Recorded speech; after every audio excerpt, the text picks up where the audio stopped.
Hello, welcome to week 33 of how to build a holodeck. So this week I've got a video showing some point cloud data being sent over the network from a client camera feed into the main processing host. So what you're seeing here is my second Connect camera, Connect V2. So the depth feed from that is converted into a point cloud, and then a very restricted version of this, about 150 points per frame, which are being sent about 5 frames a second, is being sent over the network for a variety of reasons which are discussed in the post. You can see the door and the garage wall on the left there.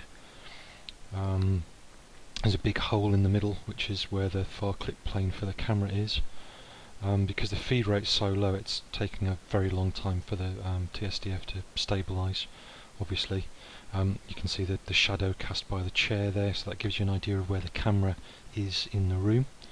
And the back wall of the garage obviously goes past the far clip plane of the depth feed, so that's why there's that massive hole in the middle.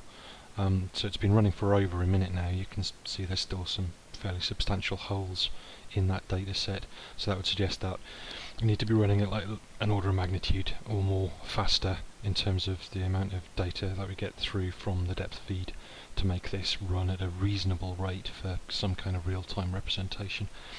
So if I turn on the primary feed, the main camera that's attached to the same machine, so this is doing a similar thing, but obviously it's not sending the data over the network, so I'm taking the depth feed, massively restricting that to the point cloud data, so it's only 4K per frame, so that could be much faster.